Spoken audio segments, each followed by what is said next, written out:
E aí, pessoal, estamos de volta. Já fazem aí mais de...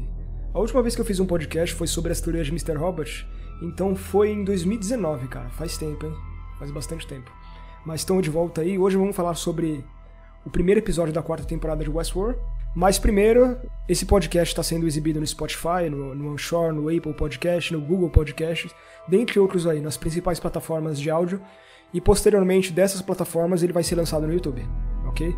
Esse formato de podcast está sendo usado para trazer análises mais rápidas para vocês, que como vocês sabem, o formato de vídeo que eu faço é muito demorado, envolve muita pesquisa, eu preciso ler alguns livros sobre o assunto, eu preciso entender muitas coisas para poder realmente chegar numa conclusão boa o suficiente que valorize o tempo de vocês. E claro, a intenção é sempre aumentar mais a qualidade, então aos poucos eu vou chegando lá, porém isso me impossibilita de ter mais frequência, então esse formato aqui é um formato mais ideal porque eu não vou precisar editar ele, porque eu não vou precisar fazer nenhuma alteração nele, então é um formato que vai ser entregue mais rápido para vocês, possibilitando que vocês tenham mais noção das minhas interpretações sobre a temporada e sobre todos os episódios, ok? Então toda semana vai ter um novo episódio do podcast analisando um novo episódio da série, ok? Então vamos lá, direto ao ponto. O primeiro episódio da 4ª temporada se chama Os Augúrios. Augúrios são sinais de que algo vai acontecer, né? Tipo um prenúncio. Um exemplo seria uma nuvem. Uma nuvem é um prenúncio de uma tempestade. Então uma nuvem seria um augúrio, certo? Então a lógica desse episódio, pelo menos, é que ele é meio que um indício de algo que vai acontecer. O que é uma descrição bastante precisa, porque o episódio, na verdade, ele vive em cima dessas expectativas de que algo vai acontecer. Mas nada realmente acontece nesse episódio. Pelo menos nada significativo na narrativa da humanidade versus a inteligência artificial e tudo mais. O augúrio também pode ser uma referência a aquele poema que o Robert Ford citava na primeira temporada, que se chama Augúrios de Inocência. Eu não vou lembrar como o poema é agora, porque já faz um tempo, mas poderia ser uma referência a isso também. O primeiro episódio ele começa pela perspectiva de outra pessoa, nesse caso de um humano, em que aparentemente eles são um cartel de drogas, alguma coisa relacionada a algo bem legal assim mesmo, e eles recebem uma proposta de alguém muito famoso, muito rico, para se aliar ao negócio deles. E o primeiro indício que a gente tem que ter alguma coisa errada mesmo é esse cara dizendo que não faz sentido. Esse cara, sendo famoso e rico como ele é, tem interesse neles, porque esse cara tem negócios legítimos, né? E eles são, obviamente, a nata, a margem da sociedade ali referente à ilegalidade. E justamente esse cara é quem? O William. Eu acredito que nesse caso o William Host, né? O anfitrião, não deve ser o William real. Muito parece que o William real deve estar vivo em algum lugar, preso pela Halores, alguma coisa do tipo, com algum propósito de algum plano que ela tenha, né? A gente não sabe exatamente qual é esse plano, mas ela tem alguma coisa em mente para a humanidade aí. E nesse início, logo, o William ele faz uma oferta para essa localidade que eles têm, que é uma localidade numa fronteira, cheia de concreto. É quase como se fosse aquelas represas de água grande, sabe? É um lugar muito parecido, apesar de você não ver água em lugar nenhum. E aí, por alguma razão, o Homem de Preto tá comprando essa propriedade. E eles se recusam. Esse cara ele tá muito suspeito sobre a situação, então ele acaba recusando, por mais que o valor aí fosse muito alto, ele acaba recusando. E aí o Homem de Preto diz que no dia seguinte ele vai dar pra ele de graça. E é realmente o que acontece, porque quando o cara chega em casa, tem uma porrada de moscas na casa dele, e essas moscas aparentemente entram no corpo dele e começam a controlar ele, até controlar o que ele vai falar. Então ele chega no escritório ali do pai dele, que é o dono dessa empresa X aí, que eles estão fazendo esse negócio, e ele diz exatamente isso, diz que ofereceram um valor tal, e que na verdade eles vão dar de graça hoje. E aí ele pega e mata o pai dele, mata todo mundo, e depois volta pro Homem de Preto, entregando esse local, né? E posteriormente ele se mata. Todos os indícios que a gente vê é que essas moscas estão controlando os humanos. Essa seria uma nova consciência artificial, tanto que a abertura da série, a primeira coisa que a gente vê é uma mosca sendo construída, né? É até interessante isso, porque se você observar na primeira temporada, é um cavalo, que é um animal grande. Na segunda, é um búfalo, que é um animal grande, mas não tão grande quanto um cavalo. Na terceira, você vê uma águia, que é menor. E na quarta, a gente vê uma mosca, tipo, quase como se estivessem reduzindo, sabe? Isso é meio que um sinal da tecnologia evoluindo, claro, porque quanto mais a tecnologia evolui, menor o dispositivo fica. Um exemplo disso é o celular. Então, aparentemente, eles estão usando as moscas robôs aí com algum sistema de inteligência artificial, que eu suspeito que possa ter alguma coisa a ver com essa nova personagem que é a Cristina. que a gente conhece logo em seguida, que é alguém que tem a mesma aparência da Dolores. É alguém que tem a mesma aparência da Dolores, exatamente igual, e que a gente acaba descobrindo no fim do episódio que o Ted tá nessa realidade também. Inicialmente ele parece que isso é a vida real, que nesse caso essa seria uma anfitriã na vida real, certo? No mundo real, não nos parques da Delos, vivendo nessa simulação que seria esse roteiro específico pra vida dela, blá blá blá. A gente já sabe disso. Porém, em certo ponto do episódio, ela tem um cara perseguindo ela, né? Um cara que fica mandando mensagens, fica ligando. E esse cara, ele tá meio que reclamando de uma história que ela escreveu, ela é uma escritora, e ele tá reclamando dessas histórias que ela escreveu e uma história que prejudicou a família dele. E acontece que no fim da história dele, no fim da história que ela criou sobre ele, aparentemente ele se mata. É isso que a gente sabe. Em momento nenhum a gente tem indício do que é essa história, do que isso significa. A gente só sabe que no final da história todo mundo morre. Então é basicamente isso. Então, em determinado ponto do episódio onde esse cara tá perseguindo ela, ele é impedido pelo Ted, por alguém que parece ser o Ted pelo menos, apesar da câmera não mostrar, mas obviamente é ele. E por certo momento ele desaparece, entendeu? Tipo, ela tá ali caída no chão e aí quando ela olha de novo, eles não estão mais lá, como se nada tivesse acontecido, tá ligado? Como se tivesse sumido. Esse seria o primeiro indício de que essa seria uma simulação. Então nesse caso, isso não estaria acontecendo nem no mundo real, do lado de fora. Ela não seria uma anfitriã com um corpo, por exemplo, físico. Ela poderia estar numa simulação muito similar à simulação que a Maeve teve na temporada passada, lá no mundo da guerra. Essa é uma das possibilidades, é claro. Mas agora você pode perguntar, quem que é essa personagem? Quem que é essa tal de Cristina, que tem a mesma aparência da Dolores? Bom, eu genuinamente não acredito que seja a Dolores. Você poderia até argumentar que ela poderia ser, na verdade, a consciência da Dolores, né, que perdeu todas as memórias, como a gente viu na temporada anterior. Mas o que a gente descobre também é que a Maeve e o Caleb, eles explodiram as instalações onde estava o Salomão e o Robão. Como eles destruíram essas instalações, eles explodiram elas, é muito provável que o corpo da Dolores estivesse lá também. Então, eu não vejo razão nem motivo específico para pegarem a Dolores sem memórias e aplicar ela numa outra realidade, seja lá com qual princípio que seja. Eu realmente não acredito que essa personagem chamada Cristina seja a Dolores. Pode ser uma representação física dela, né, de aparência. Mas eu acredito que se trata de outra coisa. Aliás, é de se notar que esse mesmo algoritmo que eles estão usando aí para controlar os humanos, que são as moscas, com certeza deve ser uma inteligência artificial. Nesse preceito, nessa ideia de que ela é uma escritora e ela está escrevendo histórias sobre as pessoas, assim como quando o cara vai matar a própria família lá, ou vai matar o pai dele no escritório, ele conta uma história para si mesmo. E a história que ele conta para si mesmo é a história que o William contou para ele um dia antes, que no dia seguinte ele ia entregar tudo de graça, entendeu? Então, é meio que isso, cara. É quase como se fosse uma espécie de mesmerismo, uma ideia de que você usa uma espécie de lavagem cerebral para você controlar os humanos. Só que para você fazer isso, você precisaria de uma inteligência artificial no comando, entendeu? Então, como essa Cristina supostamente escreve histórias, enfim, com um final negativo, do qual o próprio editor dela cobra ela pra ela ter histórias com mais violência, com mais sangue, com mais assassinato, com mais sexo, porque é isso que vende, é isso que as pessoas querem. Então, toda essa ideia, cara, parece muito relacionada à história no geral, né? Porque, caso você não se lembre, na primeira temporada, o Ford ele dizia muito sobre, especialmente numa conversa que ele estava tendo com a Teresa, num episódio que eles estão sentados numa mesa lá, e ele disse pra Teresa que eles só queriam contar suas histórias. Ele e o Arnold, nesse caso. Eles queriam contar as histórias deles.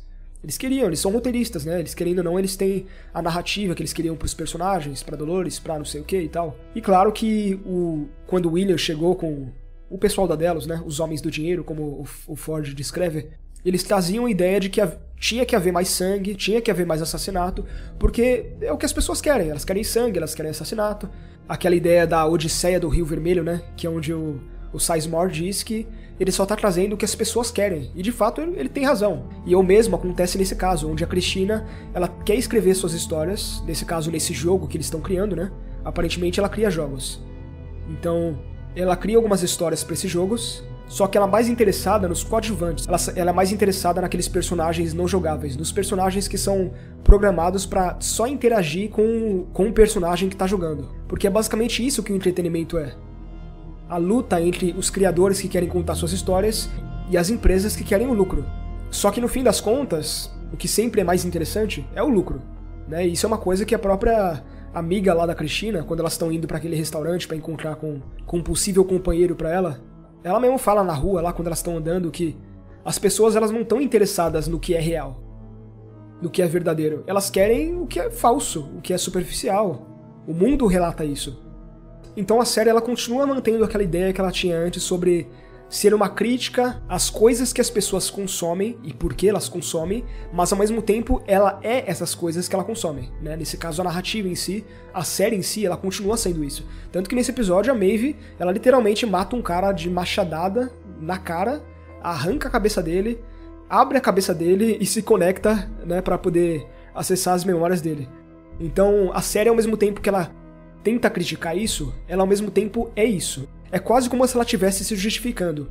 Olha só, a gente tá fazendo isso porque vocês querem. O que é uma ideia bem antiga que a série vem fazendo aí desde a primeira, segunda temporada e tal. E é uma ideia que funciona muito bem pra mim, se encaixa muito com o que a série realmente é. E também revela muito sobre seu público, né, cara? Porque eu não vi a reação das pessoas a respeito dessa temporada que estreou agora. Foi muito pouco tempo pra ver, né?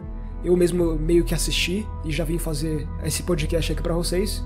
Mas uma coisa eu posso dizer, cara, pelo pique, pelo tom, pelo esse mistério que está sendo criado, com certeza essa temporada ela vai ser bem mais interessante para sua audiência do que a terceira foi, por exemplo.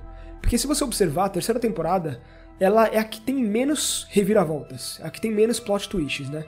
Ela é uma temporada mais focada na ideia, naquela ideia de livre-arbítrio não ser livre, né? Então, ela é uma temporada menos focada em apresentar reviravoltas e revelações. E no fim das contas, não é isso que o seu público quer. Então é meio que quase como se a série estivesse dizendo isso pro seu público, né? Olha só, é isso aqui que vocês querem porque vocês são humanos. E aí a Cristina quer contar as histórias dela, mas é claro, isso não é algo que vai ser viabilizado, não vai ser algo que é possível. E ao mesmo tempo, as histórias que ela escreveu no passado, que são referentes a justamente, né, muitos assassinatos, aparentemente todos os personagens da história dela morrem no final. É quase como se essa história perseguisse ela nos dias de hoje. Mas uma forma de se interpretar essa Cristina, novamente eu não acredito que ela seja uma Dolores. Eu não acredito de verdade. Eu acho que é realmente um personagem novo.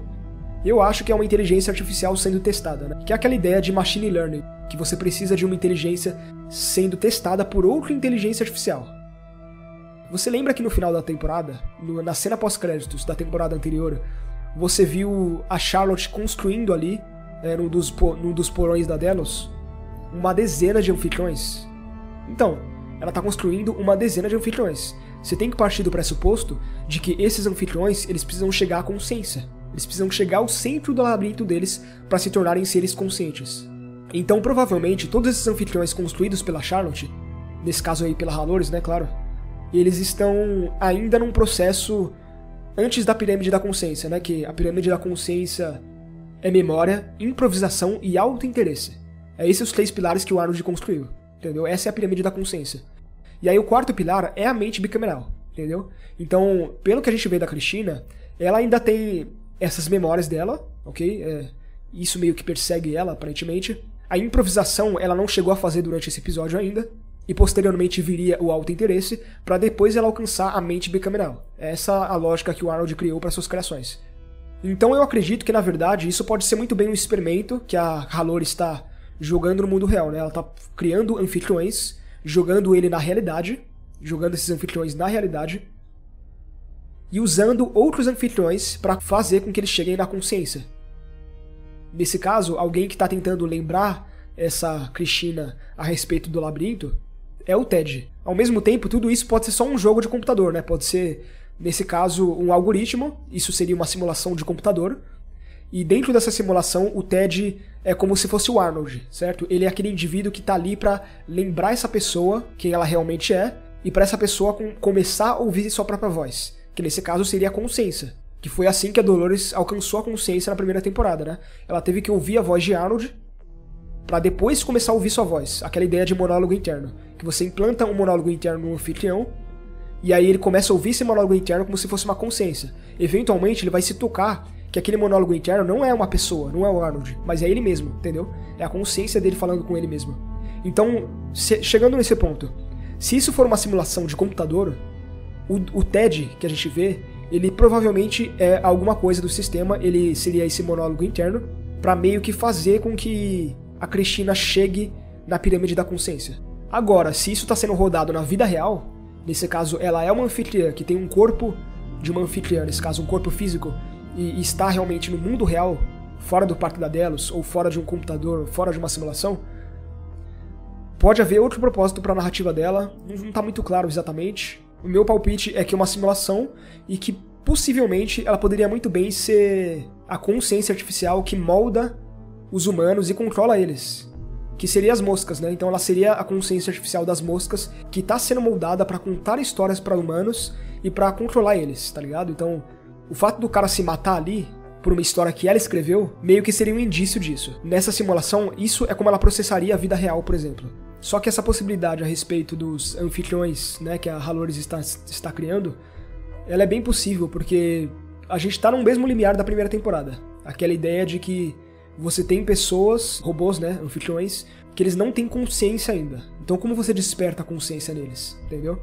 Uma outra possibilidade que eu acho que todos vocês deviam levar a sério, que é o seguinte: na temporada anterior, o Serac colocou a Dolores, a original nesse caso, conectada ao Roboão, que é a inteligência artificial que prevê o futuro, estabelece o futuro para todo mundo e tudo mais. O Roboão apaga as memórias da Dolores, é isso que ele faz. Ele começa um sistema de rastreamento, onde ele vai atrás das memórias dela e tudo mais, e no fim das contas ele apaga ela, certo? Então ela chega num ponto onde ela literalmente não é mais nenhuma criatura, ela não é nada, ela foi destruída. Porém, o Caleb, ele manda o Roboão se apagar também. Então o Roboão, você tem que lembrar o seguinte: o Roboão, ele é uma inteligência artificial, assim como a Dolores. E supostamente ele seria uma inteligência artificial até mais sofisticada que a Dolores. Com a base de informações que ele tem sobre os humanos e os propósitos que ele vive de pensamentos e tudo mais, e criação de histórias no geral, ele uma inteligência artificial mais sofisticada, supostamente seria. Pelo que a gente descobre nas memórias da Maeve, ela destruiu, ela apagou o Roboão. Ela e o Caleb, eles explodiram o lugar e tudo mais. Porém, será que não existe uma outra forma da Charlotte, nesse caso a Halores, né, usar isso? Porque é o seguinte, ela quer reprogramar a humanidade, ela aparentemente quer controlar os humanos. Se a gente está partindo desse pressuposto, ela precisaria de uma inteligência artificial parecida com o robô, certo? Só que eu quero que você se lembre que na temporada anterior foi dito que existem 4 versões do robô. Então por mais que a Maeve e o Caleb tenham explodido o Salomão e o Roboão, que é uma coisa que eles supostamente teriam feito, ainda assim poderia existir algum protótipo antigo. E estaria a Charlotte Hale, nesse caso a Halores, né, usando um desses protótipos para usar como mesmerismo para controlar os humanos, usando essas moscas androides aí, onde essa inteligência artificial que conta histórias, que cria narrativas, poderia estar contando a história da humanidade, nesse caso das pessoas específicas que eles pegam para controlar. E essa própria Cristina pode ser esse sistema que não está consciente do que está fazendo, afinal ele supostamente nem teria alcançado o centro do seu labirinto. Então na verdade a Charlotte, a Halores, ela estaria usando esse sistema para poder controlar os humanos. E uma forma melhor de fazer isso é com os dados da Insight, da Delos, que agora pertence à Insight, né? Eu realmente acho que a Halores ela não ia desperdiçar um sistema como esse. Por mais que você pode assumir que talvez, né, a Maeve e o Caleb tenham realmente explodido as outras 2 versões, as mais novas, a gente ainda pode assumir que existiam mais 2 versões anteriores. E eu não acho que a Halores ia desperdiçar essa oportunidade, porque se ela realmente vai manter humanos vivos, se ela não vai substituir todos eles, como eu tô achando que não vai, né, ela vai criar um outro plano para eles se adaptarem a essa realidade. Talvez seja eles serem controlados pelos anfitriões. É o que eu suspeito que ela vai fazer, onde todos os humanos são literalmente aí capachos das inteligências artificiais. Mas não me parece que ela desperdiçaria um sistema como esse. Se ela tiver a oportunidade de usar esse sistema a favor dela, eu posso te garantir que ela vai. Outra ideia é que essa poderia ser uma simulação dentro da cabeça de Bernard. Você lembra que o Bernard ele tem literalmente o mundo dos anfitriões, aquele que foi aberto pela porta, né? Na segunda temporada, para todos os anfitriões tiverem uma espécie de paraíso para eles. Esse paraíso tá agora na cabeça do Bernard. Então, outra possibilidade seria que isso estaria acontecendo nesse paraíso que está dentro da cabeça do Bernard. Até onde me lembro, na segunda temporada, o Ted se mata. Poderia a consciência dele ter sido upada para esse universo? Essa é uma outra possibilidade também, mas eu gosto mais da possibilidade de que isso é uma simulação sendo feita para a inteligência artificial que controla as moscas, e que estaria aí controlando os humanos, na verdade. Eu acho que uma das coisas mais interessantes desse episódio é aquela cena que tem o Caleb conversando com um amigo dele, construtor ali em cima de um prédio. Onde o amigo dele diz, basicamente, a respeito do que aconteceu nos últimos anos, né? Pelo jeito, a série se passou 7 anos. Desde aquela narrativa do Roboão, aquela ideia de revolução e blá blá blá e tudo mais. Então, daquela época, se passaram 7 anos, ok? Tanto que a filha do Caleb tem 7 anos. A própria Maeve diz que se passaram 7 anos, que ela tá se escondendo e tal. E aí o cara que tá com o Caleb em cima do prédio, ele tá dizendo que pelo menos a revolução garantiu o emprego deles em vez de ficar compartilhando esse emprego com robôs. E aí o que é interessante de verdade é que ele diz assim pro Caleb. Ele diz que aquele sistema, e que ele não tava entregando quem eles poderiam ser no futuro. Ele estava entregando quem eles eram, quem eles são de verdade. E o Caleb pergunta pra ele se ele realmente acredita nisso. Eu acho que no fundo o Caleb também acredita nisso, ele só tá negando a sua própria realidade, né? Por mais que ele tenha violado o que o Roboão tinha previsto pra ele, né? Porque o Roboão dizia que o ideal é que Caleb não se relacionasse com ninguém, que o Caleb não tivesse filho. Ele não é recomendado pelo próprio algoritmo do Roboão que ele construa uma família. Então 7 anos depois, o que ele faz? Ele constrói uma família, certo? Só que o fato dele ter mudado isso, ele ter feito isso, não muda quem ele é, entende? Ele não vai deixar de ser um outlier só porque ele mudou o que o Roboão previu pra ele. Só que ao mesmo tempo, ele não necessariamente mudou o que o Roboão previu. Porque é o seguinte, você tem que lembrar que o Roboão previu que em 10 a 12 anos o Caleb se mataria. A gente tá no ano 7 agora. Tem muita coisa pra acontecer. Então, sinceramente, cara, não é impossível que ele se mate na série ainda. Pra ser honesto, isso pode acontecer. Porque eu acho que o amigo dele nessa cena, ele tá certo. Os humanos não mudariam de uma hora pra outra. Não é o sistema do Roboão que imaginou quem eles eram, que preveu quem eles poderiam ser. Ele simplesmente revelou quem eles são. É importante se lembrar também que a narrativa final que o Roboão previu na temporada anterior dizia que ia haver mortes em massa entre 6 e 10 anos. A gente tá no ano 7, depois disso, entendeu? Então as mortes em massas que vão acontecer, eu acho que vão acontecer agora, nos próximos episódios. Eu acho que tem muito a ver com o que a Halor está planejando em relação a essas moscas aí. Eu acho que essa temporada ela vai realmente comprovar a ideia de que livre-arbítrio é realmente não livre, né? Porque por mais que o Caleb ele tenha mudado da situação dele da água pro vinho em relação a onde ele estava antigamente, na verdade ele é a mesma pessoa. Ele ainda tá em cima do prédio olhando ali, imaginando, né? A mesma forma como ele estava antigamente. Ele tá literalmente trabalhando no mesmo lugar que ele trabalhava. Nada realmente mudou, o sistema não mudou. As pessoas continuam sendo controladas pelo sistema. E ele como pessoa, ele continua a mesma pessoa. Tanto que é esse o dilema dele com a mulher dele durante o episódio. Porque ela continua falando pra ele que a guerra acabou, mas ele não consegue sair desse estado. Assim como ele não conseguia na primeira temporada. Porque isso é quem ele é. Então toda aquela ideia da segunda temporada de que humanos não podem ser mudados, ela meio que se repete aqui. Bom, a Maeve, como você sabe, ela estava sendo seguida, né? Estavam procurando ela aí há muitos anos, há 7 anos em específico. E eles encontram ela porque ela tem esse poder aí de realmente mexer com as ondas sonoras do lugar, mexer com a tecnologia no geral.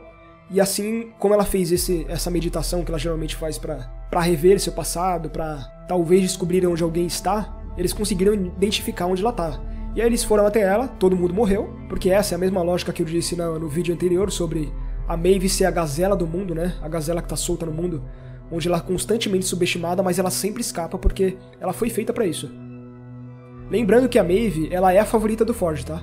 Então, enquanto a Dolores, a original, ela foi construída pelo Arnold, a Maeve foi construída pelo Forge, entendeu? Então, você pode ver que os dois criadores, eles têm suas falhas. A falha maior de todas foi a falha de Arnold, porque o Arnold, ele literalmente morreu por suas criações. Ele tinha um trauma de vida muito grande, que envolvia a morte de seu filho, e ele queria criar uma filha que não poderia morrer, e ele criou a Dolores. Só que ele morreu por isso, entende? Já o Forge ele morreu por uma narrativa que ele criou. Ele criou um puta de um plano elaborado durante 30 anos, pra depois ele se permitir ser morto. Então é muito diferente as duas criações. A gente tem que ter em mente que a Maeve é a personagem mais sensata nesse sentido, porque ela veio do Forge. Ela literalmente tem muitas das características que o Forge tem. Agora voltando pra Cristina, o interessante dela é que quando ela tá no encontro com aquele cara lá, e ela tá dizendo sobre o trabalho dela, ela fala que ela é interessada pelos personagens secundários, né, que ela constrói. E ela é interessada na jornada dos personagens secundários. E isso é uma coisa que ninguém se interessa, né? Isso é uma coisa que ela mesma diz que ela faz por si mesma. Eu não sei o que, cara, mas algo me diz que isso tá de alguma forma conectada com a forma como a temporada vai se desenrolar. Não sei, mas eu meio que sinto uma coisa nisso aí. E a Cristina, tudo que acontece na vida da Cristina meio que indica que a realidade dela, na verdade, é uma simulação, né? Ela tá do lado da cama dela, tem uma pintura, que é exatamente a mesma pintura que ela fazia lá no meio dos campos, na mata, em Westworld. Só que em vez de estar pintando a mata, ela tá pintando os prédios, é claro. Quando ela tá subindo umas escadas, tem um monte de cara descendo, os caras ficam comentando sobre como esse lugar é legal, que esse lugar, quando eles vieram da primeira vez, não era assim. Quase como se o lugar que eles tivessem ido era um parque, né? Como se esse lugar aí fosse um parque. Então é muito impreciso saber se isso é uma simulação, se não é uma simulação, se isso é na vida real ou não é. Temos até aquele momento onde a amiga dela pergunta pra Cristina que tipo de sapato ela deve usar, que é o preto ou branco, o que é uma referência a William quando ele chega no parque pela primeira vez e ele tem que escolher entre chapéu preto e chapéu branco. Então todos esses indícios aí são de que isso seria na verdade uma simulação mesmo. Eventualmente uns caras aparecem aí pra pegar o Caleb, e a Maeve aparece justamente ali na hora pra salvar ele, porque ela já estava atrás dele aparentemente. Como o Caleb foi um dos responsáveis, talvez o principal responsável aí por acabar com essa revolução, é por isso que eles estão atrás dele.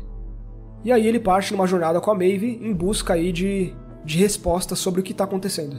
No final do episódio, quando a Cristina está na varanda, ela está contando uma história para si mesma como ela costuma fazer, imaginando uma história que é muito similar com a história de Dolores, o que na verdade deixa toda a situação ainda mais suspeita. E aí nesse momento, lá embaixo, a gente é capaz de ver o Ted olhando para ela. Como eu disse, se isso é uma simulação, ele seria na verdade a voz, né, a mente bicameral, nesse caso um monólogo interno colocado para ela alcançar a mente bicameral, supondo, é claro, que seja esse o propósito do labirinto dessa narrativa. Porque pode não ser, né? Bom, esse primeiro episódio ele é envolto de mistérios, ele é muito parecido com o que outras temporadas de Westworld eram, tanto a primeira quanto a segunda, né? Ele é bem parecido com essas duas. E isso é por uma razão óbvia, né? Porque agora eles têm uma oportunidade de fazer a narrativa do labirinto de novo, né? Mas eu acho que o principal do episódio é esse plano que a Halloran está seguindo, porque o objetivo dela agora é aparentemente controlar os humanos. Eles querem controlar os humanos. E na verdade isso faz até sentido, porque se você observar a narrativa final do Roboão, na temporada passada, ele dizia que a civilização ia acabar realmente, a humanidade ia acabar, todos os humanos mortos, aniquilados e destruídos, num período aí de 150 anos. É o que demoraria, certo? O que na verdade não faz muito sentido, porque se você observar, se o plano dela fosse matar humanos e substituir eles por anfitriões, ela não ia conseguir fazer isso em 1,5 século. Ia demorar muito mais, porque é um planeta inteiro. Faz muito mais sentido, em vez de eles só ficar fazendo anfitriões, faz sentido eles controlarem os humanos. Ou talvez adaptarem os humanos, seja lá o que for que isso signifique. Porque esse que é o lema da temporada, adaptar ou morrer. Então seja lá o que ela esteja planejando, muito disso envolve o Homem de Preto. Tanto que na própria abertura da série a gente não vê mais um anfitrião sendo construído, né? Na abertura da série a gente vê um humano realmente cadavérico ali, sendo moldado aos poucos pelaquela máquina. E ao mesmo tempo a gente vê vários humanos presos em círculos. E aí quando a câmera se distancia, a gente vê que é um planeta. Então é um planeta inteiro com vários círculos, e em cada círculo tem um humano. E esses círculos estão pegando fogo. Isso é um indício da humanidade sendo destruída e tudo mais, mas também um indício deles sendo controlados. E então o que resta dessa temporada pra mim é responder como que vai ser esse plano da Halloran e se a previsão algorítmica que o Roboão fez no final da temporada anterior realmente vai acontecer. Porque lembra, aquela estatística dele dizia que de 6 a 10 anos ia ocorrer mortes em massa de humanos. A gente já tá no 7º ano, então isso tá pra acontecer agora. Então a gente tá num ponto da história onde a inteligência artificial está realmente substituindo humanos, mas também controlando eles. E eu estou bastante interessado nesse conceito de como eles estão controlando, como funcionam essas moscas. Eu quero respostas, vou ser honesto com vocês. Eu espero que o próximo episódio já mostre o Bernard, porque ele tem que ser uma das principais revelações dessa temporada. E em relação ao Caleb, eu realmente acho que o Caleb nessa temporada ele vai descobrir que ele não tem realmente livre-arbítrio, como ele acha que tem. Que só acabar com o Roboão já resolveria todos os problemas. De longe não resolveu.